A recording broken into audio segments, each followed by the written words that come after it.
Hello guys, welcome to my channel Reactions Unplugged. तो आज हम स्टार्ट करेंगे लिक्विड स्टेट। आप लोग थंबनेल से देख के पता चल गया हम लोग क्या पढ़ेंगे आज, विस्कोसिटी एंड इंटरमोलिकुलर फोर्सेस। तो लिक्विड स्टेट पढ़ने से पहले मैं थोड़ा सा चैप्टर के बारे में ओवरव्यू दे दूं। लिक्विड स्टेट को हम क्लासिफाई करेंगे दो ब्रॉड हिस्सों में। एक है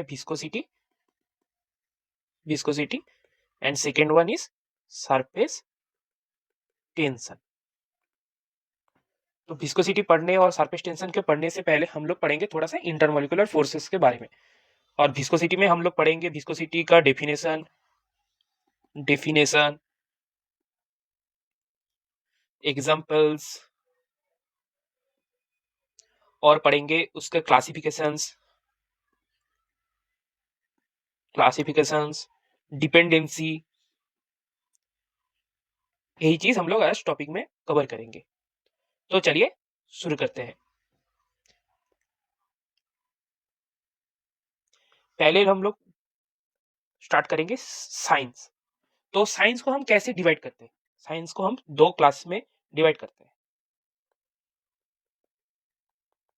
एक होता है मैटर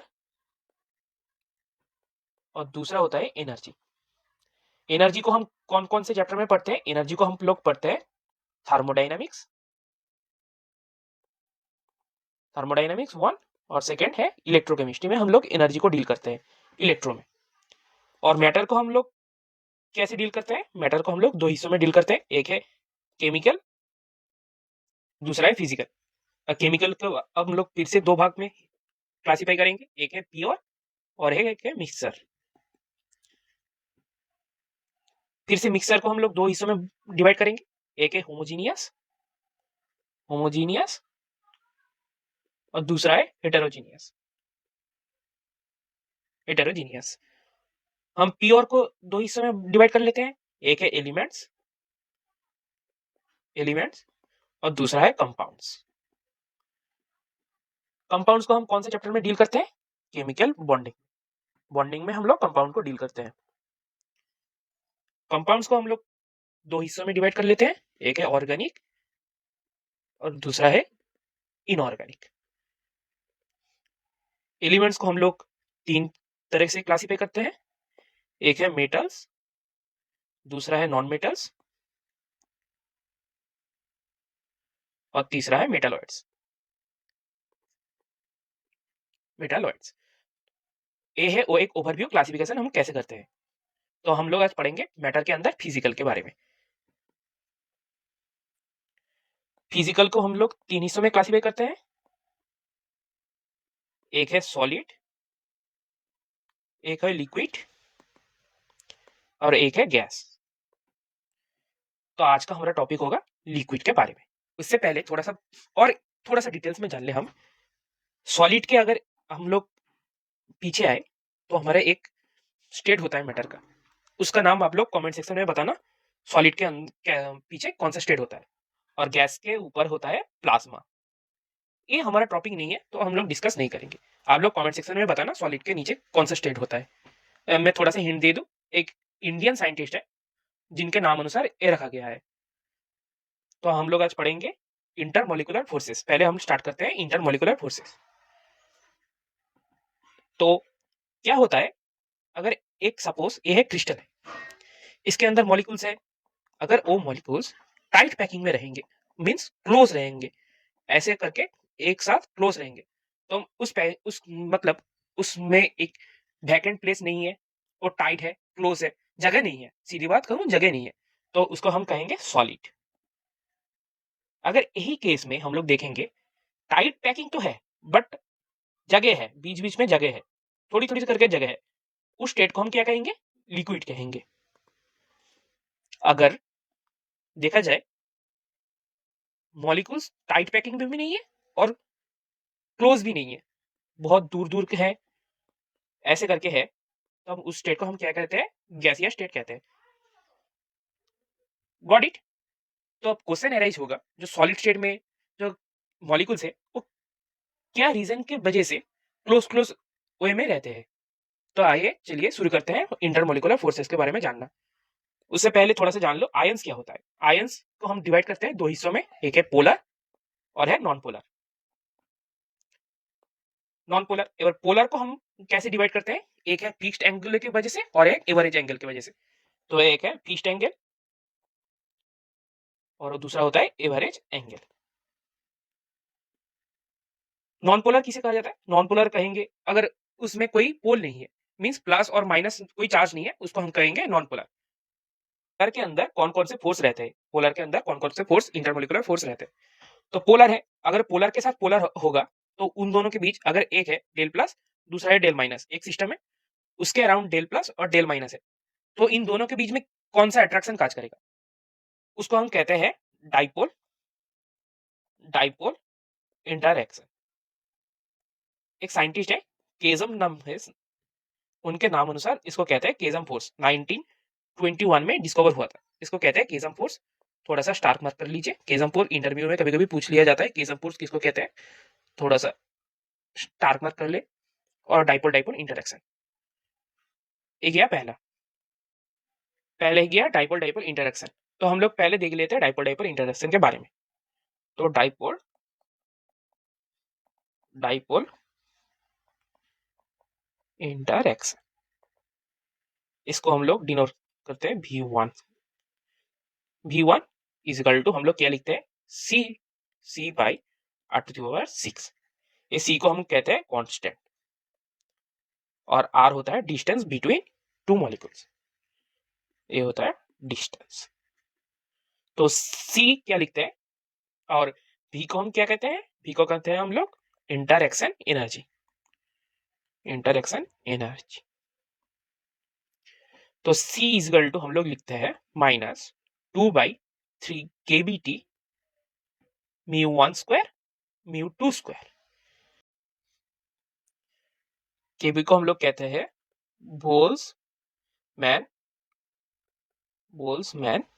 कांस्टेंट और μ1 μ2 को क्या क्या कहते हैं, μ1 एंड μ2, इन दोनों को कहता है डाइपोल मोमेंट, डाइपोल मोमेंट। तो अगर हम लोग लिखेंगे interaction energy is equal to V1 और इसको कहते हैं डाइपोल डाइपोल इंटरैक्शन, तो -2/3 kBT μ1 का स्क्वायर μ2 का स्क्वायर डिवाइडेड बाय r⁶, इसको कहते हैं हम dipole dipole interaction. Short note आ जाता है कभी कभी, डाइपोल डाइपोल इंटरैक्शन किसको कहते हैं उसके बारे में थोड़ा सा बताइए। अगर आप लोग ये चीज लिख देंगे तो एग्जामिनर आपको फुल नंबर देगा, और जैम के लिए तो इंपॉर्टेंट है ये इक्वेशन, मैं मार्क कर देता हूं। ये जो इक्वेशन है जिसको मैंने पर्पल कलर से डिनोट किया है, ये इंपॉर्टेंट है, कभी कभी पूछ लिया जाता है। अब लोगों को दे देंगे μ1 का वैल्यू, μ2 का वैल्यू, r का वैल्यू दे देगा, केबी का चीज दे देगा, फिर पूछ लेगा इंटरैक्शन एनर्जी का क्या होता है, इंटरैक्शन एनर्जी। तो आप लोग को सभी मान प्रोवाइड कर दिया जाएगा, पूछ लिया जाएगा इंटरैक्शन एनर्जी क्या होता है। ये हो गया डाइपोल डाइपोल इंटरैक्शन। तो दूसरा हेडिंग होगा, अगर पोलर मॉलिक्यूल के साथ हम लोग एक नॉन पोलर को डाल दे तो क्या होगा।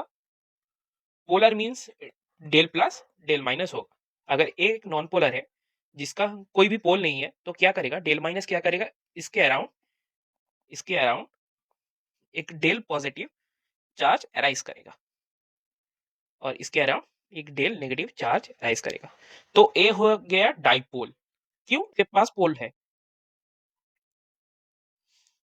और ए गया इंड्यूस हो गया, तो इसको कहेंगे हम इंड्यूस डाइपोल। तो इसको क्या कहते हैं हम, डाइपोल इंड्यूस डाइपोल,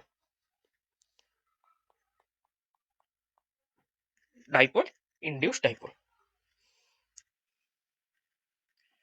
तो चलिए जानते हैं डाइपोल इंड्यूस डाइपोल के बारे में थोड़ा सा डिटेल्स में। तो साइंटिस्ट पीटर JW डीबाई इन्होंने डाइपोल इंड्यूस डाइपोल के बारे में डिस्कवर किया था, तो इनको डीवाई फोर्सेस भी कहते हैं, डीवाई फोर्सेस। कभी कभी एग्जाम में पूछ लिया जाता है डीवाई फोर्सेस के बारे में, तो घबराना मत, डीवाई फोर्सेस जो होता है डाइपोल इंड्यूस डाइपोल वही होता है, दोनों एक ही बात है। तो 1920 में डिस्कवर हुआ था डीवाई फोर्सेस। तो dy फोर्सेस को हम कैसे लिखते हैं, v2 is equal to c by r to the power 6। यहाँ पर c होता है माइनस 2 अल्फा म्यू1 का स्क्वायर। तो क्वेश्चन एनालाइज करेगा ये अल्फा क्या होता है, अल्फा होता है पोलराइजाबिलिटी, पोलराइजाबिलिटी अल्फा होता है पोलराइजाबिलिटी, और म्यू1 तो डाइपोल है, पहले मैं बता चुका हूं डाइपोल है। तो इसको कैसे लिखते हैं, v2 is equal to minus 2 alpha म्यू1 का स्क्वायर, म्यू1 का square divided by r to the power 6। इसको कहते हैं हम लोग dy forces dipole induced dipole. एक नॉन पोलर है, उसके साथ एक नॉन पोलर को रख देंगे तो क्या होगा, नॉन पोलर है उसके साथ हम लोग एक नॉन पोलर को रख दिए तो क्या होगा। सपोज एक नॉन पोलर सिस्टम है, उसके साथ अगर एक नॉन पोलर को रख दिया तो क्या करेगा, ये दोनों ही अगर इन दोनों को इंड्यूस कर देगा, मींस यहाँ पर अगर डेल प्लस चार्ज अराइज होगा तो इस side del minus charge arise करेगा, डेल प्लस, और यहाँ साइड डेल माइनस, और इस साइड क्या करेगा, डेल प्लस डेल प्लस। तो इन दोनों के बीच में एक फोर्स काम करेगा, उसको हम क्या कहते हैं, उसको हम कहते हैं लंदन फोर्स। तो उसको हम कहते हैं लंदन फोर्स। तो साइंटिस्ट लंदन था जिन्होंने डिस्कवर किया था, उसको हम कहते हैं लंदन फोर्स। एफिल लंदन, एफ लंदन 1930 में डिस्कवर किया था, इसको हम कहते हैं लंदन फोर्स। और we can say that induced dipole, induced dipole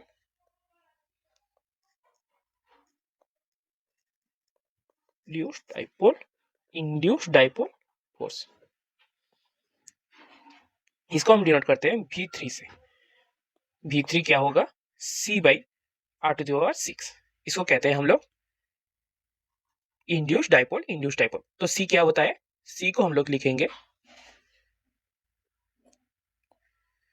C is equal to minus 3/2 alpha 1 divided by alpha 2 r to the power 6 I1 I2 divided by I1 plus I2। तो और एक न्यू टर्म आ गया I1 I2। तो I1 I2 को क्या कहते हैं हम, I1 एंड I2 को हम लोग क्या कहते हैं, आयोनाइजेशन एनर्जी, आयोनाइजेशन एनर्जी। तो गॉट इट। और अल्फा 1 अल्फा 2 को तो हम पोलराइजेबिलिटी कहते हैं, और R1 को कहते हैं हम separation distance between two ions. Easy. तो V3 को हम लोग डिनोट करेंगे V3 is equal to minus 3/2 alpha 1 alpha 2 divided by r to the power 6 I1 I2 divided by I1 plus I2। ये तो गया अट्रैक्शन फोर्स के बारे में। और एक होता है रिपल्सन फोर्स।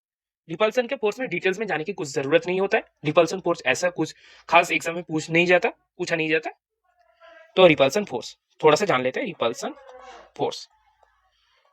रिपल्सन फोर्स को हम कैसे रिप्रेजेंट करते हैं, V repulsion is equal to beta to the power beta by r to the power 12। इसको कहते हैं हम रिपल्सन फोर्स, जहां पर बीटा होता है कांस्टेंट और r होता है separation distance from two ions. इसको कहते हैं हम लोग रिपल्सन फोर्स। तो एक पार्ट गया अट्रैक्शन, दूसरा पार्ट गया रिपल्सन। तो इन दोनों को हम लोग जोड़ देते हैं, उसको कहते हैं V total energy. V total energy is equal to V attraction plus V repulsion. V attraction में हम लोग कौन कौन से फोर्स पढ़े, dipole dipole movement, dipole induced, मैं लिख देता हूं dipole dipole plus dipole induced plus induced dipole plus V repulsion तो गया रिपल्सिव फोर्स में। तो इसको कैसे लिखते हैं, माइनस 2/3 μ1 का स्क्वायर μ2 का square r to the power 6 plus minus 2/r to the power 6 alpha μ1 का square plus minus 3/2 alpha 1 alpha 2 r to the power 6 I1 I2 I1 का plus I2। Plus repulsion force को हम क्या लिखते हैं, beta 8/12। तो अगर इन सबको हम जोड़ दे तो मिलता है V total is equal to minus एक कांस्टेंट ले लेते हैं हम 8/6 प्लस बीटा 8/12। तो क्या लिखते हैं, beta 2 is equal to 8/12 minus 8/6। इसको हम लोग शॉर्ट फॉर्म में क्या लिखते हैं, बीटा और v और फाई द्वारा डिनोट करते हैं हम इसको 4 epsilon sigma to the power 12 8 to the power 12 minus sigma 8 to the power 6 8 to the power 6। Sigma को हम लोग 8 जीरो से भी डिनोट करते हैं। तो क्वेश्चन है एक नया टर्म आ गया, सिग्मा क्या होता है। तो चलिए जान लेते हैं सिग्मा क्या होता है। तो साइंटिस्ट मोजले ने एक ग्राफ प्रपोज किया था, देखा जाए उस ग्राफ को। थोड़ा सा डिस्टर्ब हो गया,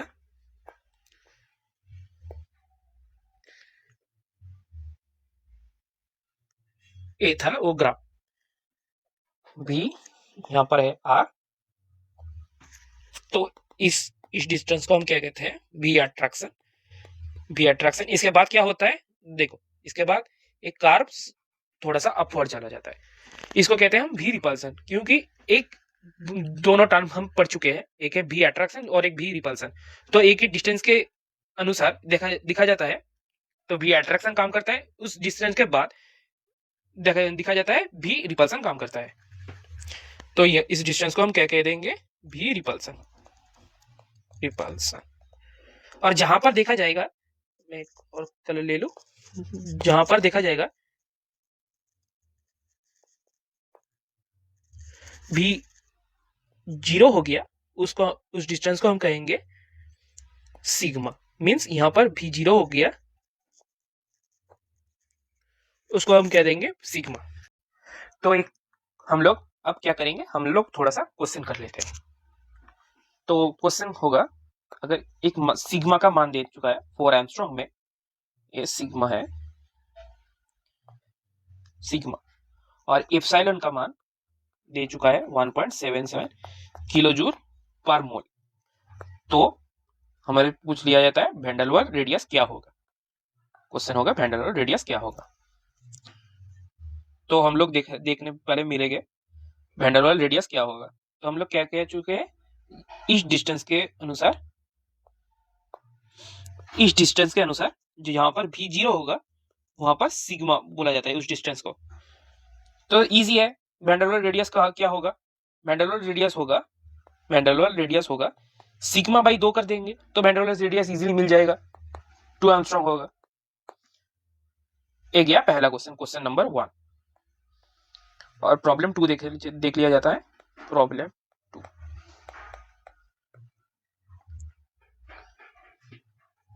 बी इज इक्वल टू क्या होगा, मान आपको दे चुका है, सिग्मा का मान दे चुका है 3.40 एंगस्ट्रॉम, एप्सिलॉन का मान दे चुका है 0.997 किलो जूल पर मोल।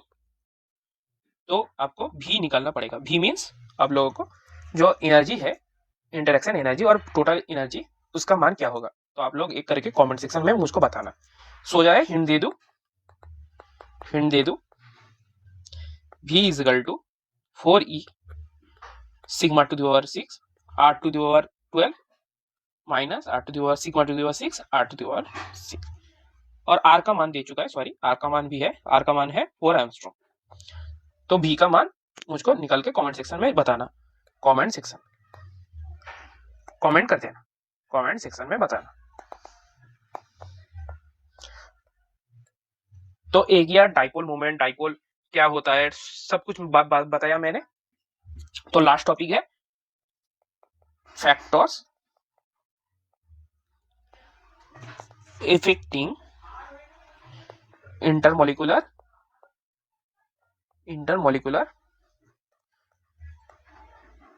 Forces. Factors affecting intermolecular forces. तो शॉर्ट में बता दूं, जो इंटरमोलिकुलर फोर्स है वो डायरेक्टली प्रोपोर्शनल होता है साइज के, डायरेक्टली प्रोपोर्शनल होता है सरफेस एरिया के, डायरेक्टली प्रोपोर्शनल होता है नंबर ऑफ इलेक्ट्रॉन्स के, और मोलर मास के। ये गया फैक्टर्स इफेक्टिंग इंटरमोलिकुलर फोर्स। अब हम चालू करेंगे लिक्विड स्टेट के बारे में थोड़ा सा डिटेल में। तो liquid state,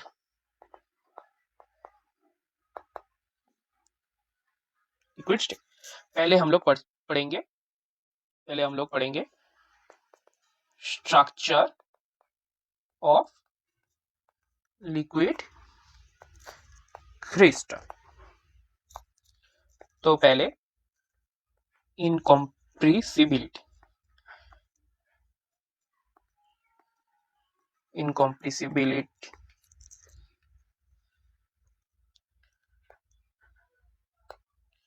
solid greater than liquid, much greater than gas. क्यों? गैस का डिसऑर्डरनेस ज्यादा होता है, और लिक्विड का डिसऑर्डरनेस कम होता है। आई कैन से दैट ऑर्डरनेस ज्यादा होता है। क्यों? इसका पैकिंग अच्छा होता है, इसलिए डिसऑर्डरनेस कम होता है। पहले हम पढ़ चुके हैं इनकॉम्प्रेसिबिलिटी, अब पढ़ेंगे हम लोग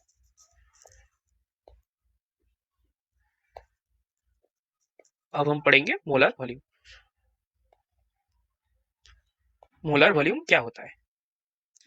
तो मोलर वॉल्यूम को हम लिखते हैं V molar is equal to molecular mass divided by density. ये होता है डेंसिटी। सॉलिड अगर लिक्विड में चला जाता है उसको कहते हैं हम फ्यूजन, जहां पर V मोलर मास होता है 1%, और लिक्विड अगर गैस में ट्रांसफर हो जाए उसको हम कहते हैं वेपोराइजेशन। वहां पर मॉलिक्यूलर मास होता है 100 से 1000 के बीच में। अब हम पढ़ेंगे enthalpy of fusion and vaporisation. तो इसको डिनोट करते हैं डेल एच एफ के अनुसार, the amount of heat required to melt 1 mole of solid, उसको हम क्या कहते हैं? एट इट्स मेल्टिंग पॉइंट, उसको हम कहते हैं डेल एच एफ। इसका वैल्यू क्या रहता है? 6.1 किलो जूल पर मोल। और डेल एच वेपराइजेशन हम क्या कहते हैं? The amount of heat required to boil 1 mole of liquid at its boiling point। इसका मान क्या रहता है? 40.6 किलो जूल पर मोल। तो ए गया enthalpy of fusion and vaporization. हम पढ़ेंगे इसके बाद एंट्रोपी, जो हमारा लास्ट है। एंट्रोपी को हम लोग कैसे नोट करते हैं? डेल एच एफ, और इसको शॉर्ट में भी एफ लिखता है, change in F in melting 1 mole of solid. इसको हम कैसे डिनोट करते? इसका वैल्यू क्या रहता है? 22.1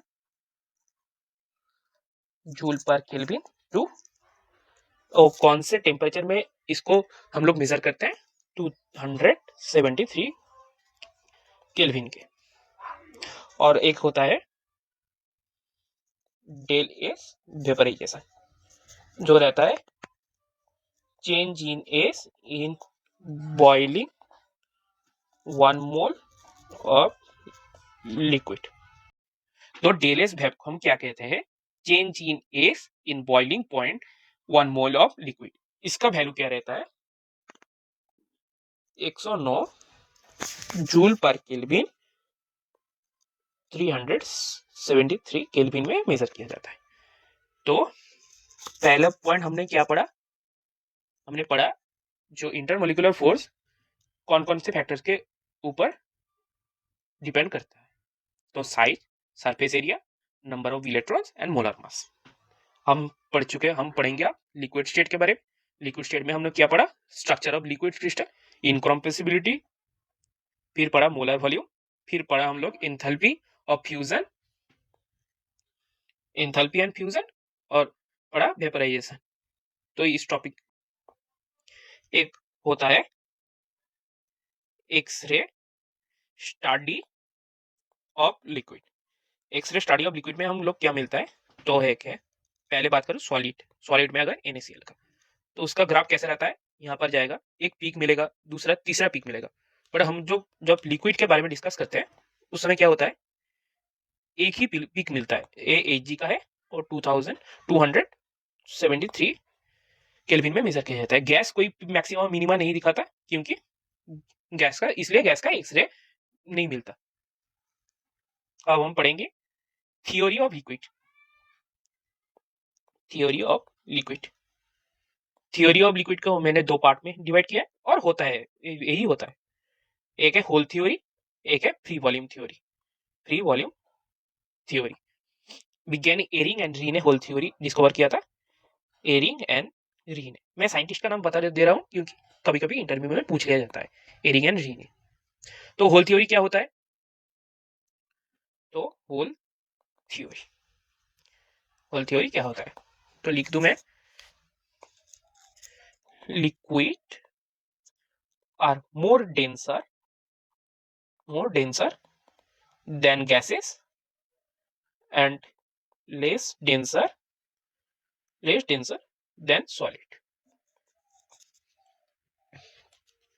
less denser than solid। एक पैकिंग है, यहाँ पर मॉलिक्यूल्स है,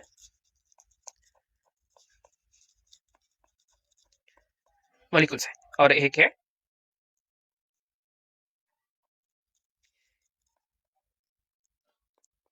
ये पैकिंग है, ए है intermolecular force of, I could say intermolecular force more in liquid, और गैसेस में तो इंटरमोलिकुलर फोर्स लेस होता है। तो क्या हो रहता है, अगर एक मॉलिक्यूल है जो ग्रीन कलर से मैं डिनोट करता हूं, अगर एक क्या करता है, इस गैप के अंदर चला जाता है, इस गैप के अंदर चला जाता है, तब क्या होता है, तब डेंसिटी इंक्रीज कर जाता है। इसको ही हम कहते हैं होल थ्योरी, और होल थ्योरी कहते हैं। तो नेक्स्ट पढ़ेंगे हम लोग होल थ्योरी के थोड़ा सा और डिटेल्स में, जो कभी कभी क्वेश्चन आ जाता है, नंबर ऑफ होल क्या रहता है, कैलकुलेशन करने दे देता, तो हम लोग कहते हैं volume of liquid minus volume of solid. मैं ज्यादा डिटेल्स में नहीं पढ़ाया होल थ्योरी का, क्योंकि ज्यादा क्वेश्चन नहीं आता। और एक है fraction of solid behaviour, fraction of solid like behaviour, जो होल थ्योरी का मेन होता है। जब होल्स में मॉलिक्यूल्स इंटर करते हैं तब उसको fraction of solid like behaviour कहते हैं। इसको हम डिनोट करते हैं VS/VL से।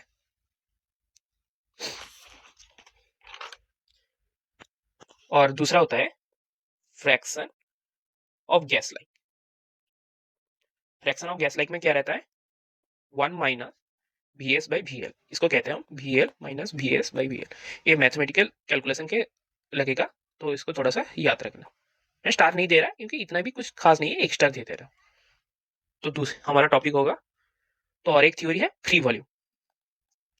फ्री वॉल्यूम एकदम लेस इंपॉर्टेंट है, मैं लिख दे रहा हूं गारंटी के अनुसार, लेस इंपॉर्टेंट, लेस इंपॉर्टेंट, फिर भी थोड़ा सा बता दे रहा हूं डायग्राम अनुसार।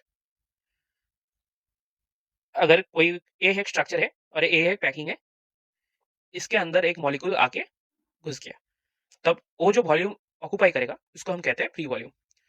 कुछ नहीं है, थोड़ा सा मैथमेटिकल कैलकुलेशन है। यहाँ पर जो है उसका स्मॉल आर रहता है, और जो बाहर का रहता है उसको कैपिटल आर द्वारा डिनोट करते हैं हम लोग। तो इसका फ्री वॉल्यूम रहता है R³ माइनस 4/3 स्मॉल r³, ये रहता है free volume. Free volume, free volume theory में यही है। ये तो PSP है, पूरी शर्मा पठानिया, उस किताब में दे रहा है, तो मैंने थोड़ा सा बता दिया। अब हम चालू करेंगे हमारा आज का टॉपिक, मोस्ट इंपॉर्टेंट टॉपिक है विस्कोसिटी। ज्यादा कुछ बड़ा नहीं है, मैं छोटा स्मॉल तरीके से बता दे रहा हूं। एक है स्लो, एकदम इजी वे में, एक है स्लो। इसमें से अगर मैंने वाटर को गिरा दिया और दूसरे में मैंने हनी को गिरा दिया, तो आप लोग बोलेंगे कौन सा चीज नीचे पहले गिरेगा, तो इजी है, वाटर नीचे जल्दी गिरेगा, क्योंकि वाटर का जो डेंसिटी रहता है हनी के मुकाबले कम रहता है, इसलिए वाटर नीचे गिरेगा। तो एक चीज मन में अराइज करेगा, डेंसिटी तो ठीक है, बट स्लोप में जब गिरेगा तो उसके पीछे वाला फोर्स एक्टिंग करेगा जिसको हम फ्रिक्शन कहते हैं, वो किस में ज्यादा होगा किस में कम होगा। तो यहाँ पर क्या रहता है, हनी में फ्रिक्शन ज्यादा रहता है वाटर के मुकाबले, तो वाटर जल्दी से नीचे गिर जाएगा। तो आप लोगों ने देखा होगा, ये रिवर, मैं एक रिवर बैंक ड्रॉ कर लेता हूं। Infinite number of small liquid layer होता है, तब देखा जाता है जो हमारा ऊपर के वाले में हिस्सा रहता है उसका भी ज्यादा रहता है। देखा, आप लोग देखे होंगे ऊपर में फ्लो ज्यादा रहता है, हम लोग जब नीचे जाते हैं तब भी मींस वेलोसिटी ये डिक्रीज करता है, डिक्रीजेस। क्यों डिक्रीज करता है? क्योंकि फ्रिक्शन ज्यादा लगता है नीचे के मुकाबले, ऊपर कम लगता है नीचे ज्यादा लगता है, इसलिए फ्रिक्शन इंक्रीज करता है तो वेलोसिटी घटता है। एकदम लो में एकदम नीचे दिखा जाता है v नियर इक्वल्स टू 0 होता है, इसको हम कहते हैं स्टेडी स्टेट। एक कॉन्सेप्चुअल है तो स्टेडी स्टेट कहा जाता है। तो यही हुआ विस्कोसिटी। विस्कोसिटी का डेफिनेशन लिख देते डेफिनेशन।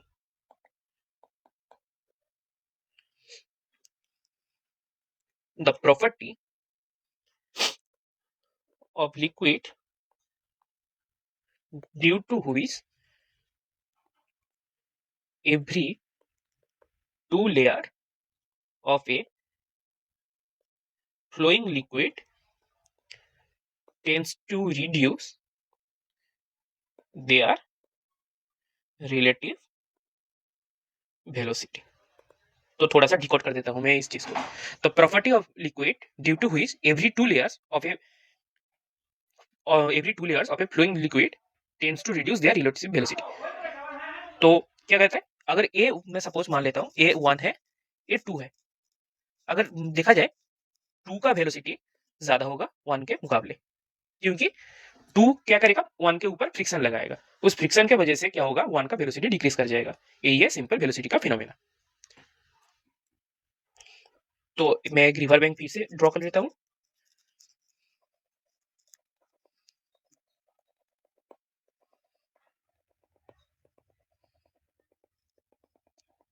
एक है रिवर बैंक जहां पर infinite numbers of liquid flow कर रहे हैं।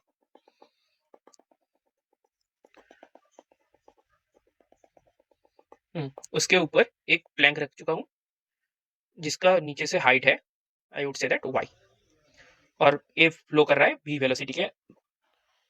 वेलोसिटी से फ्लो कर रहा है। तो इसके पीछे एक फोर्स लगेगा जिसको हम लोग फ्रिक्शन कहते हैं, ये है फ्रिक्शन। तो इससे क्या रहता है, जो फ्रिक्शन रहता है और फ्रिक्शन एक फोर्स होता है, तो फोर्स ये रहता है directly proportional to the area. तो इसका मतलब क्या होता है, एक उदाहरण के अनुसार मैं समझा देता हूँ। बड़ा जहाज रहता है, छोटा जहाज रहता है, तो अगर दोनों का अगर सरफेस एरिया डिफरेंट नहीं होता तो बड़े जहाज के लिए बड़ा इंजन नहीं रहता और छोटे जहाज के लिए छोटा इंजन नहीं रहता, क्योंकि बड़े जहाज जब चलता है वहां पर फ्रिक्शन ज्यादा लगता है, इसलिए उसको ज्यादा एनर्जी की जरूरत होता है, इसलिए बड़ा इंजन लगाया जाता है। छोटा जब जहाज चलता है उसका सरफेस एरिया कम होता है, उसको फ्रिक्शन कम लगता है, इसलिए छोटा जहाज के अनुसार क्या कर रहता है, छोटा इंजन रह चुका होता है, इसलिए एरिया के ऊपर डायरेक्टली प्रोपोर्शनल होता है और friction directly proportional to the velocity gradient. I would say that vy by dv। Relative change in, relative मैं लिख देता हूं, रिलेटिव चेंज इन वेलोसिटी और rate of change in distance. थोड़ा सा गलत हो गया, रिलेटिव चेंज नहीं होगा, रेट ऑफ चेंज होगा, रेट ऑफ चेंज इन, लिख देता हूं दोबारा,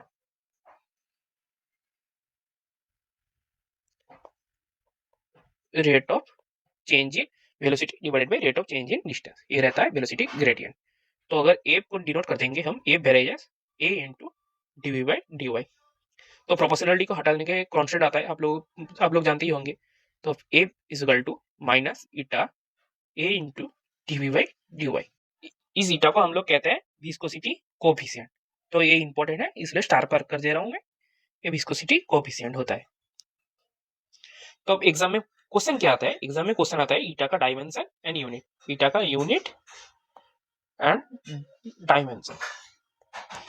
तो ईटा का यूनिट और डायमेंशन निकालना कैसे पड़ता है? ईटा इजिकल टू हम लोग लिखते हैं a is equal to A into d by d y. उससे पहले एक चीज बता दूं पीछे वाला, जो ईटा के आगे माइनस साइन में दे चुका हूं, इसका क्या होता है? इसका ये क्या डिनोट करता है? ये डिनोट करता है फ्रिक्शन। अगर बैकवर्ड जाता है, फ्रंट वर्ड बैकवर्ड जाता है, काम करता है, फ्रिक्शन बैकवर्ड काम करता है, तो विस्कोसिटी फ्रंट अनुसार काम करता है। इसको हम इसलिए नेगेटिव साइन डिनोट करते हैं। तो ईटा का क्या यूनिट होगा? ईटा का यूनिट होगा, ए का यूनिट क्या होगा? डाइन। ए का हो जाए centimetre square, semi into second inverse divided by semi. तो इसको हम क्या कहते हैं? Dyne second semi to the power -2। इसको ही हम कहते हैं पॉइस। इसको हम सीजीएस में डिनोट करते हैं, सीजीएस में डिनोट करते हैं। और एक यूनिट होता है ईटा का, और एक यूनिट होता है eta equal to kg second inverse metre inverse. इसको हम कहते हैं पॉइजली। पॉइजली तो 1 पॉइजली इक्वल टू 10 पॉइज होता है। तो ईटा का डायमेंशन क्या होगा? ईटा का डायमेंशन, ये तो गया यूनिट, अब होगा ईटा का डायमेंशन। ईटा का डायमेंशन क्या होगा? Eta equal to M L to the power -1 T to the power -2। ये अगर आप लोगों को मालूम नहीं है कहां से है, तो मैं नेक्स्ट वीडियो में बता दूंगा, कमेंट सेक्शन में पिन कर देना, कमेंट सेक्शन में बताना। तो अब हम लोग पढ़ेंगे स्ट्रीमलाइन मोशन क्या होता है। मैं थोड़ा सा बता दूं स्ट्रीमलाइन मोशन। स्ट्रीमलाइन मोशन क्या होता है? अगर एक लिक्विड फ्लो कर रहा है, if a liquid flowing but its magnitude and direction remains constant, तो उसको कहते हैं हम स्ट्रीमलाइन मोशन और स्ट्रीमलाइन फ्लो। और टर्बुलेंट फ्लो का किसको कहते हैं? टर्बुलेंट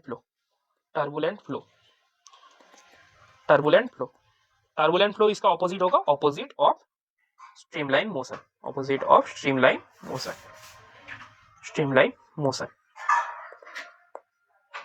तो क्रिटिकल वेलोसिटी क्या कहते हैं? क्रिटिकल वेलोसिटी एक कुछ ज्यादा टर्म में है, ज्यादा इंपॉर्टेंट नहीं है, इसलिए मैं थोड़ा सा बता रहा हूँ। क्रिटिकल वेलोसिटी क्या होगा?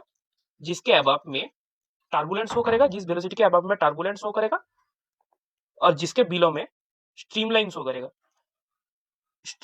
करेगा, उसको हम क्या कहते हैं? Critical velocity. क्रिटिकल वेलोसिटी को हम वीसी द्वारा डिनोट करते हैं। तो VC is equal to K into eta density into R. इसको हम कहते हैं रेनॉल्ड्स इक्वेशन। रेनॉल्ड एक साइंटिस्ट है, इन्होंने डिस्कवर किया था, इसलिए रेनॉल्ड्स इक्वेशन। और इस के को कहते हैं रेनॉल्ड्स नंबर। ये फिजिक्स में बहुत पूछा जाता है Reynolds number equation, but chemistry में इसका ज्यादा कुछ काम नहीं है। अब हम क्या पढ़ेंगे? फ्लूइडिटी किसको कहते हैं? तो फ्लूइडिटी किसको कहते हैं? Simply the reciprocal of viscosity is called fluidity. इसको कैसे डिनोट करते हैं हम? 5 से। 5 is equal to 1 by eta. ये गया हम लोग फ्लूइडिटी। इसका यूनिट क्या होता है? इसका यूनिट होता है पॉइस टू द पावर -1। तो हम लोग क्या पढ़ेंगे? अब पढ़ेंगे effect of temperature. Most important of viscosity, effect of temperature. Temperature के ऊपर कैसे डिपेंड करता है? एक इक्वेशन है, eta is equal to A into E A by R T. ये क्या कहता है? Activation energy.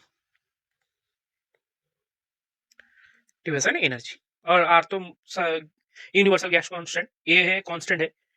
तो क्या रहता है? अगर टी इंक्रीज करेगा तब क्या रहता है? विस्कोसिटी डिक्रीज करेगा। विस्कोसिटी डिक्रीज करेगा। एक एग्जांपल दे दो। अगर ए है, एक स्लाइड है, दोनों स्लाइड ले लिया मैंने, इसके ऊपर हनी रखा है, इसके ऊपर भी हनी रखा है।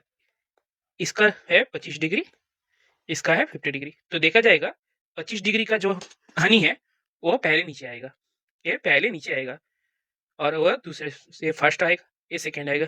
क्यों? इसका विस्कोसिटी कम हो रहा है, डिक्रीज कर रहा है, इसका विस्कोसिटी इंक्रीज कर रहा है। अगर टेम्परेचर इंक्रीज करेगा तो विस्कोसिटी डिक्रीज करेगा। क्यों?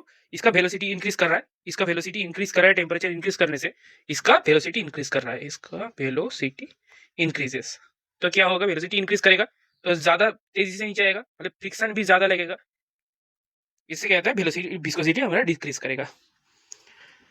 ये हो गया हमारा एक सीधा इफेक्ट ऑफ टेम्परेचर। इसका एक कैलकुलेशन आता है जो हमारा ई विस्कोसिटी कहते हैं, activation of viscosity is equal to 2.0203 R T1 into T2 by T1 minus T2 log eta n minus eta n2।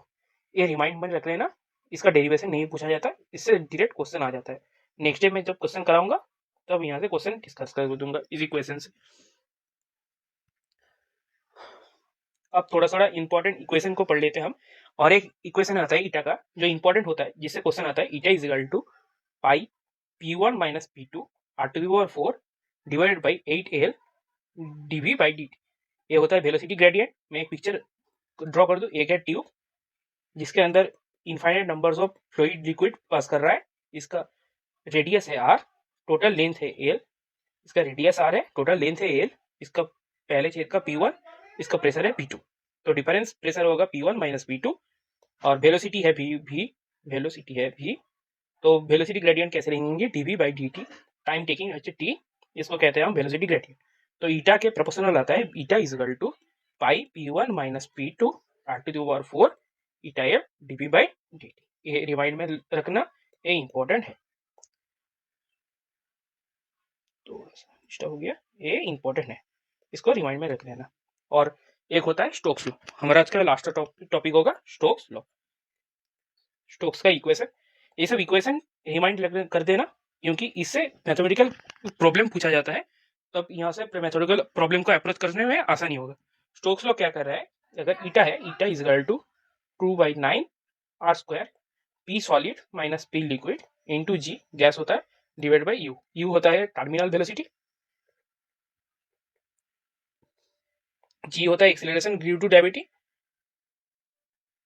To gravity, रो होता है सॉलिड का density, density of solid, density of solid. ये होता है density of liquid, density of liquid. और R तो है distance और रेडियस ऑफ ट्यूब, डिस्टेंस और radius of tube, radius of tube. ये होता है स्टोक्स लॉ। तो हमने आज क्या क्या पढ़ा, थोड़ा सा समराइज कर दूं। हमने पढ़ा आज एक चीज, बेसिक इंट्रोडक्शन, क्लासिफिकेशन, इंट्रोडक्शन जो भी कह सकते हैं हम। उसके बाद पढ़ा हमने IMF, इंटरमोलिकुलर फोर्सेस। उसके बाद मैंने पढ़ा इंटरमोलिकुलर फोर्स के क्लासिफिकेशन और डिटेल्स में, फुल्ली डिटेल्स में। उसके बाद हमने पढ़ा सॉलिड और लिक्विड और गैस के बीच में हम डिफरेंशिएट कैसे कर सकते हैं। तो उसके बाद हमने पढ़ा एक्सरे ऑफ लिक्विड। उसके बाद हमने पढ़ा इसको सीटी। तो ये जो टॉपिक हमने आज कवर किया, introduction, intermolecular forces, intermolecular force का क्लासिफिकेशन और डिटेल्स में एक्सरे ऑफ लिक्विड और विस्कोसिटी।